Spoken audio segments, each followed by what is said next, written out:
Bonsoir, bienvenue. Je suis ravie de vous retrouver tous, ceux que je connais et ceux que je vais connaître, que je ne connais pas encore.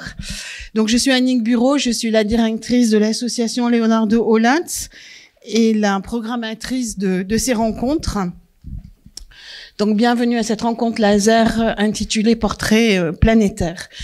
Donc, nous vous avons fait une feuille de salle qui inclut plus d'informations sur laser, l'association Leonardo Olatz, Leonardo ISAST et les intervenants qui vont me permettre du coup de garder cette introduction le plus concis possible. Donc la rencontre de ce soir est organisée par Leonardo Olatz en partenariat avec la Cité internationale des arts qui nous accueille. Pardon. Elle a également reçu le soutien de l'Union européenne dans le cadre du projet Creative Europe More Than Planet, dont Leonardo Olatz est un des partenaires. En très très bref, l'axe de More Than Planet, c'est la planète Terre appréhendée en tant que système et autour entre autres de la notion de zone critique. L'accent est donc mis plutôt sur la Terre dans le cadre de More Than Planet et dans l'appréhension de la Terre aussi à travers les données satellitaires. Donc la rencontre de ce soir élargit le propos dans un double regard, un regard vers la Terre, mais aussi un regard vers les autres planètes, et en l'occurrence les planètes de notre système solaire. Donc nous ne parlerons pas d'exoplanètes ce soir, qui sont les planètes qui sont en dehors de notre système solaire et ailleurs dans l'univers. La création artistique en lien avec l'espace et avec la recherche spatiale est une des constantes, un des fils rouges dans l'activité de Leonardo Olatz. Et je ne vais pas vous faire l'historique depuis 1997. Tout est sur notre site web, en cours de rénovation. Mais néanmoins, vous pouvez trouver des choses. Je vais juste mentionner quelques projets. Donc, on a fait plusieurs rencontres laser où des projets liés à l'espace étaient présentés, notamment observation avec Markus Neustetter, Filippo Fabri et Laurent Karst, également Ewen Chardronnet que j'aperçois là-bas, aussi Félicie d'Étienne Dorve. Donc, il y en a eu d'autres, mais voilà 3 parmi d'autres. Plus récemment, le colloque Global Periphery Contemporary Imaginaries of Outer Space Multiple Voices, qui s'est tenu ici en septembre dernier, également dans le cadre More Than Planet, a fait une large part, puisqu'on a fait 2 après-midi, donc avec des projets liés à l'espace, encore une fois. Donc aujourd'hui, nous avons 4 intervenants qui feront 4 présentations différentes, donc un petit peu différentes du modèle du laser habituel, où ce sont des duos artistes et scientifiques qui présentent à chaque fois un seul projet. Là, nous avons 4 présentations différentes, 2 artistes, 2 scientifiques. Voilà, les 2 premières. Donc, nous démarrerons avec l'artiste Lily Ibert, qui parlera de son travail à propos de Vénus, suivi de Alice Le Gall, scientifique, planétologiste, on dit planétologue, pardon, qui parlera de Titan, qui est une de ses spécialités.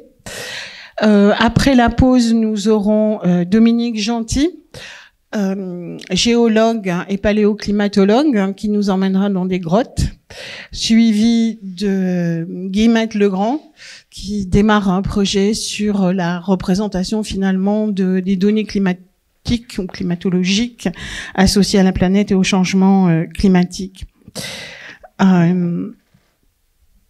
Portrait planétaire. Donc là, je vais faire une très très brève introduction à la rencontre. Récemment, à Metz, au Centre Pompidou-Metz, il y a une exposition sur science-fiction et représentation spatiale. L'artiste Kim Stanley Robinson présente une vidéo de 2017 qui s'intitule Think of Yourself as a Planet. Donc, qu'est-ce que ça veut dire? De s'imaginer en tant qu'un corps aussi important que peut l'être une planète.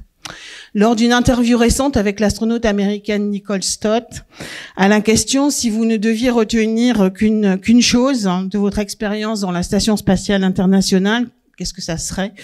Elle a répondu que je vis sur une planète, et elle l'a redit plusieurs fois. Donc voilà.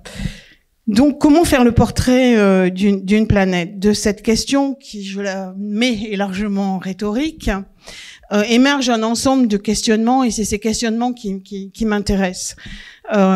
Peut-on faire le portrait d'une planète dans sa totalité, ou bien n'est-il nécessairement que local ou partiel, ou local et partiel? Ce portrait se fait-il nécessairement de l'extérieur de la planète, ou de manière située depuis la planète? Et s'il se fait depuis la planète, où se fait-il? Se fait-il depuis la surface, depuis l'intérieur? Et de quoi parle-t-on quand on parle de l'intérieur à ce moment-là? Est-ce qu'on va jusqu'au noyau, ou est-ce qu'on inclut le ciel, mais on l'inclut jusqu'où? Jusqu'à l'atmosphère, jusqu'à sa zone d'attraction? Comment fait-on ce portrait? Est-ce qu'on le fait à l'œil nu? Dans ce que j'entends à l'œil nu, c'est-à-dire d'un point de vue humain, dans le champ du vision humain, qui inclut donc la photographie, donc dans notre gamme de vision et de perception.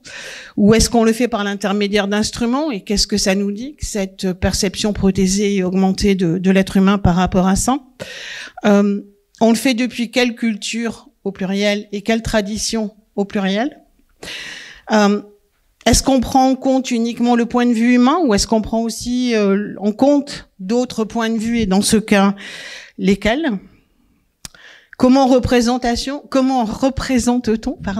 Est-ce qu'on représente de manière figurative? Est-ce qu'on représente de manière abstraite, en 2D, en 3D, en 4D, de manière dynamique? Une question qui est pour moi qui est vraiment fondamentale, mais c'est peut-être mes marottes personnelles. Quelle intimité et corporalité développe-t-on avec l'objet représenté? Qu'est-ce que ça veut dire? Think of yourself as a planet. Un autre point que je trouve important quand on parle de portrait planétaire, et je dis très bien parce qu'il est suffisamment non spécifique, c'est on notera la différence entre une planète et la planète. Donc fait-on de la même façon le portrait d'une planète et celui de la planète, c'est-à-dire la nôtre, la Terre. Et cette Terre qui tend à rester la référence en toute chose. Et la dernière question que je vais poser maintenant, c'est pourquoi faire? Pourquoi faire un portrait planétaire? Pourquoi s'intéresser à ces questions-là? Pas à quoi ça sert, parce que j'aime pas la question à quoi ça sert, mais pourquoi faire? Donc les 4 intervenants de ce soir vont nous amener chacun sur des chemins très différents, bien différents, mais qui néanmoins se croisent, se font écho, se parlent les uns avec les autres.